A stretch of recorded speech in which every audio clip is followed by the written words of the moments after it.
all attending. Glad to be here, of course. Good to see everybody again after COVID, which didn't help us any.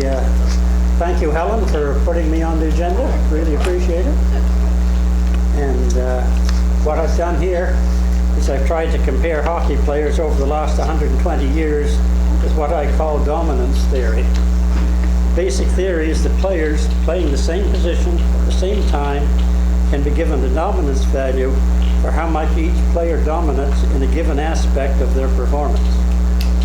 The dominance value from one era can be compared to the dominance values of other eras for players playing the same position for the same aspect of performance in a different era. Go ahead. Oh, good. You're right up there with me.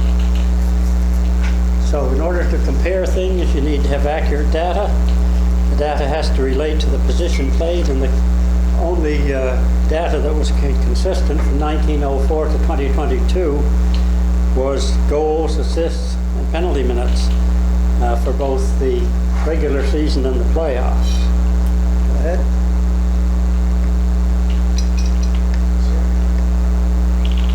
So if I was going to break it down by eras, I had to have some criteria for breaking them down, and eras should be as consistent as possible so that the players in that era are facing the same arena conditions, rules, equipment, training, medical staff, pay scales, all that sort of thing at one time. The 2022 era could be called the pandemic era because it was the 5 years in which there was obviously a pandemic. The war years, of course, were another era. The WHA era was another era where things were consistent. Okay. Go ahead. You can see the NHL expansion and contraction were also factored in, and CBA changes and lockouts affected the eras as well. Good. Next one. The length of each era tried to match the criteria, resulting in 21 eras of 5, 6, or 7 years. Good. Selecting the players was based on the most consistent period of the NHL, which was 1979 to 1989. A lot of people probably would have thought it was when the original 6 were operating, but there were quite a few times there where they changed the number of players per team and various rules. So this turned out to be the time that was the most uniform. My first plan was to select only players who played 400 or more games, because that was the criteria, as I recall, for a pension back in the 80s. Players' careers do not match the eras selected, so the minimum number of games was reduced by half to 200. With the 400 games in the 80s being reduced by half, each era was then defined as having a minimum number of games equal to 50% of the 5 seasons with the lowest number of games in that era. So for a 7 games era, only looked at the 5 shortest seasons as far as picking the number of games a player would have had to play. Okay? There wasn't anything consistent about playoffs. Sometimes it was a 1-game win all. Sometimes it was best 2 out of 3. Sometimes with 2-game total goal back in the old days. So I just took a stab at it and said the criteria to be considered for playoffs was 10% of the games in the regular season. Good.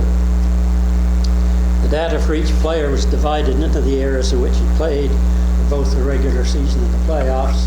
Most of the data came from the official NHL guide and record book, which really screwed me up there 4 or 5 years ago when they quit publishing it. And so the other thing is, it seemed to be quite uniform before that left winger was a left winger, etc. Apart from players like Dick Clapper and Red Kelly, who moved from forward to defense or back. And but nowadays, the latest Hockey News yearbook doesn't even break them down by position anymore; it just has forwards in it. So I don't know what it's going to come down to. Okay? So formulas were developed for each of the criteria. Actually, goals, assists, points, and penalty minutes were just broken down per game and regulated that way. Next slide. And the formulas were developed for defining a power forward, defensive forward, leading wing candidate, enforcer, and utility man. Now, utility man is kind of an oxymoron because if you're a utility player, you're not probably dominant in anything, which is how I define them.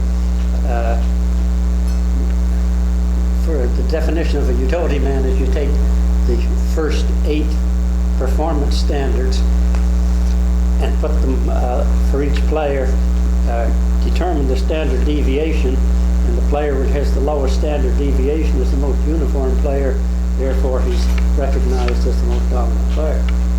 So it got kind of complicated there. Okay, after trying a few options such as 50% or 5th place, I found that using the square root of the population to set the standard for dominance gave the best results. Yeah, you can see that if there were 102 left wingers in the 2022 era, square root of that is a little over 10. So in every aspect of players, in every aspect of performance for left wingers, there were 11 dominance players in that era. You know, 50 years ago, the square root of the population was probably only 5, so there would have been only 5 dominant players in every aspect back in the 30s. Okay. After the formulas are applied to the data, the results are sorted from highest to lowest, and in the case of the 2022 left wings, the 11th highest result is set as the standard, and all other results are divided by that standard to produce the dominance value. So a person is considered dominant if it has a value of 1 or greater. Okay. Okay, so the next slides are a sampler of the results. Needless to say, if you add all those various combinations up, you come up with about 150 different slides that I could show here, so I'm not going to show them all. Each position is presented at least once in the regular season and once in the playoffs. Each performance aspect is also appears at least once.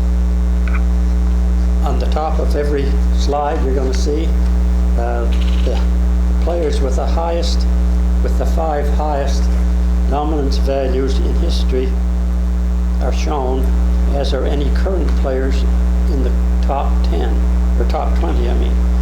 So the data covers the 2022 era, which does not include the 2023 season or the playoffs. I might, I don't know, yeah, go ahead and show the next one there.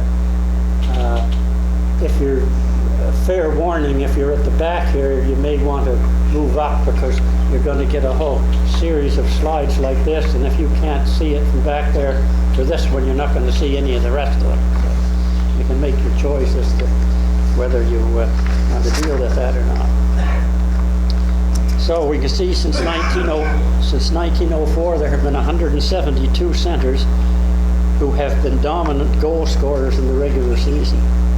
With 3 current centers, Stamkos, Matthews, and Crosby, having 4 of the top 20 DVs since 1904, we are seeing some of the best goal-scoring centers of all time playing now. No surprises at the top. Most of us have seen them all other than Morenz, so we know what we're talking about here. Maybe some of the younger fellows didn't see Beliveau, I don't know. Or Esposito, possibly. Okay, next slide. Now, being dominant for 1 era is good. Being dominant for 2 or 4 or 3 or 4 eras indicates a player has a higher level of skill or endurance.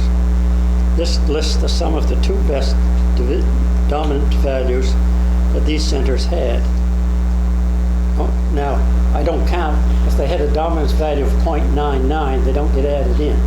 So it doesn't matter, you had to have a cutoff point somewhere. 1 was the cutoff point. So they might have paid 4 errors, only over 1 once, so they're only dominant once as far as I was concerned. Matthews has only played 1 error, so he disappears in this list, but Malkin and vEras appear because they have lost it for 2 errors more than some of the other people. Okay. Here we get to who's best after 3 errors. And we see that only 8 centers since 1904 have been dominant in goal scoring in the regular season for 3 errors. 2 of them are still playing, Stamkos and Crosby. If they can continue to be dominant goal scorers for a few more years, they may join Beliveau by being dominant in the 4 errors. You can read the fine print at the bottom. Beliveau was the only center to be dominant in the regular season for goals in all 4 errors that he played. That was unique in that aspect. This is just shows it in a graphical form, which may give you a better idea of the numbers as compared with just listing the numbers as I did there. Let's see. Okay, good. So this goes to centers, points in the playoffs for 1 era. Again, familiar names at the top. Maybe Bill Cowley, a bit of an exception there. And again, we see that we have 3 current centers who are in the top 20, McDavid, Draisaitl, and Crosby, for points in the playoffs. Good. After 2 errors, again, we're down to now only 27 who lost it for 2 errors with EVs of 1 or greater. And a bit of change at the top.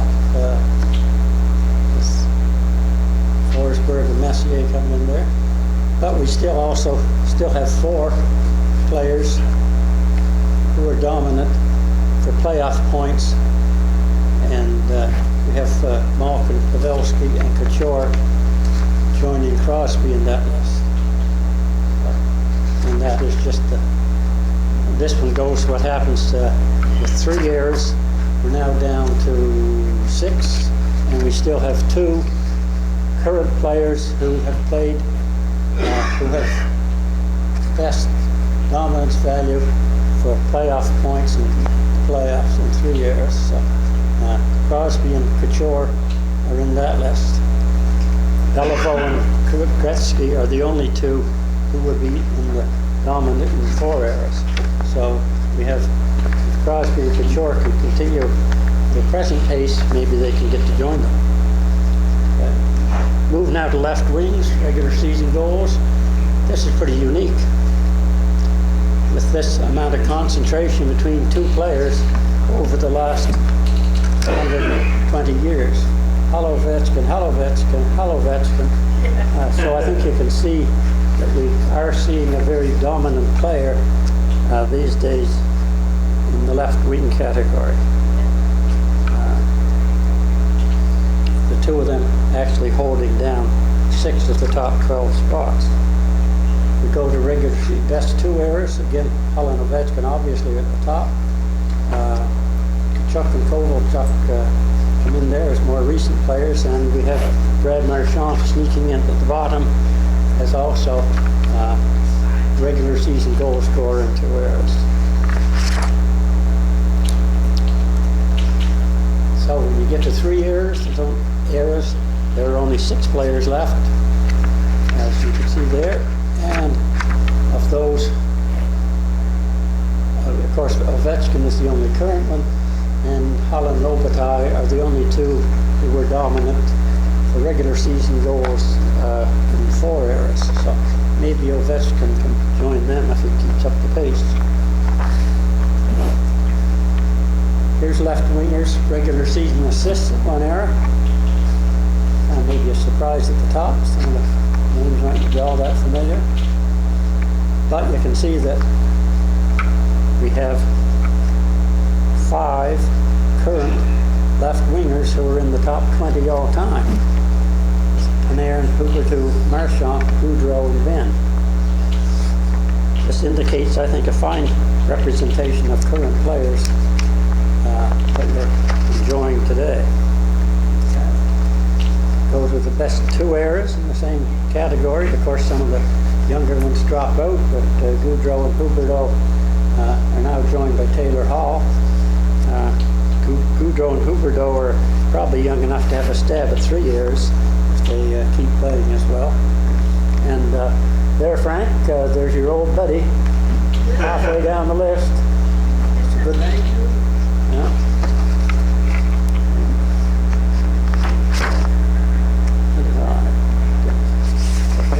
Okay, evaluating people who would be, although they don't give out the Lady Bing in the playoffs, well, I calculated who would be good if they did.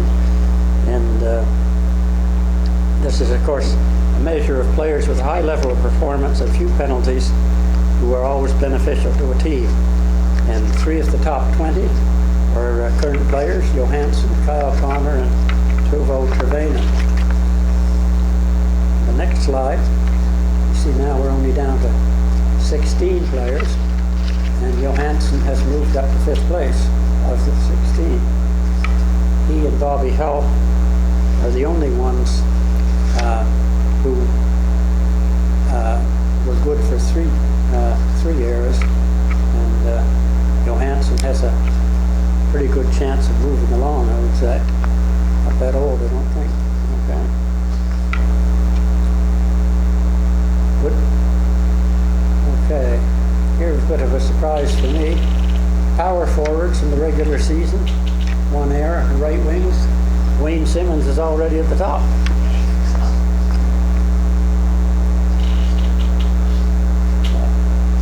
Plus he's joined by 2 more in the top 20, Tom Wilson and Corey Perry.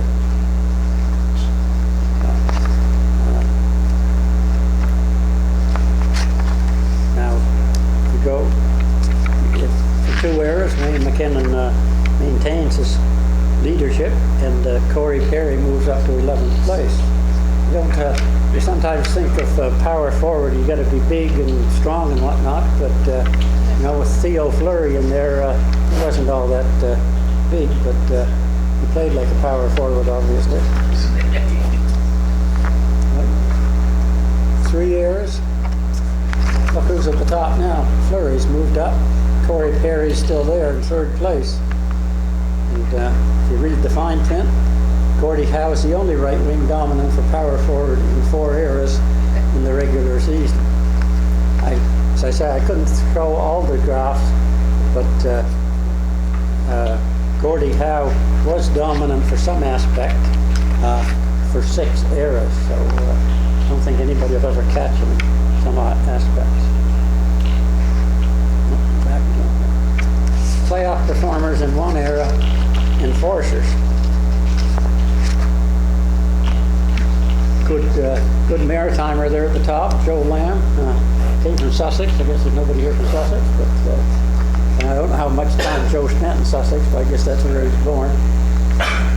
And we see that right now we have Ryan Reeves holding down 2 spots in the top 20, and Tom Wilson in there as well after 1 era.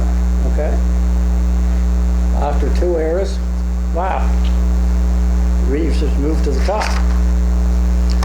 So I think if the Maple Leafs can make the playoffs for a few years and keep Reeves on the team, he could join Chris Nyland, Punch Broadbent, and Eric Nestorenko as the only enforcers in 3 eras. Notice that Josh Anderson's in there as well at the 11th spot in the top 20.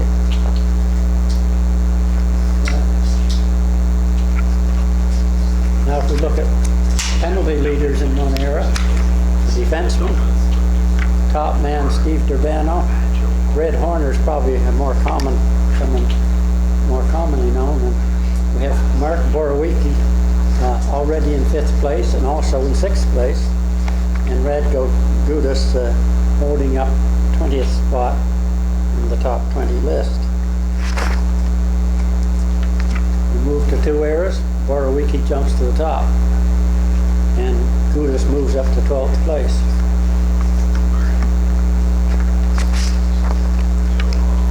Now, neither Borowicki nor Gudis has been dominant in the 3rd era, and there's only 4 that have been, and Chara just moved up into 4th place as a result of his performance in the last era.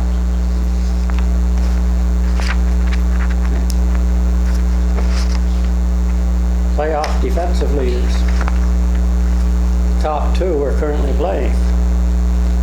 Defensive defenseman. I guess Mr. DePenta would have made that list maybe, with Sakara and Ryan on the list, and Ruedel coming in at 12th place. And then of the 163 defensemen who were dominant in 1 era, only 10 remained dominant in 2 eras. No current players included. Now we heard Frank talking glowingly of Larry Hillman last night, and Larry's at the top of the list. I think they called him snowshoes, didn't they? Of all these players, all the defensive defensemen, Bill Quackenbush is the only one who maintained a dominant position as a defenseman, as a defensive defenseman in 3 eras.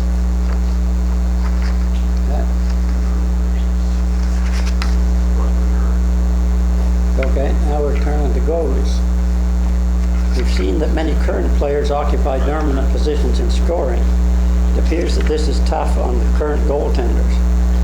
The 94 goaltenders who are dominant for helping put points on the standings for the team in the regular season since 1904, only Vasilevsky is currently in the top 20. Okay. Now, if we move to best 2 eras, then Theo Fleury, Marc-Andre Fleury, slips in at number 15 spot. And only 6 players, 6 goalies have dominant for 3 eras, and Fleury is in the 6th position. So it's possible that maybe he could move along if he stays healthy for a little while yet. With more goals being scored now than in many eras in the past, it is tough to get a shutout in the playoffs. The 77 over the years, Robin Lehner is the only current goalie to make the top 20 in a single era, and he's at the bottom of the list there. But still, top 20 over time isn't all that bad. Okay?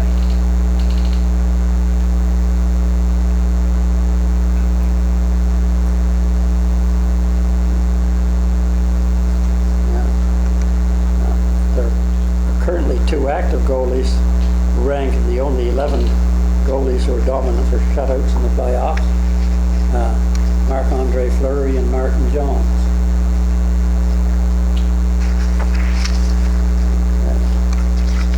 And there's only 3 who were dominant for 3 eras, and only Clint Benedict was dominant for 4.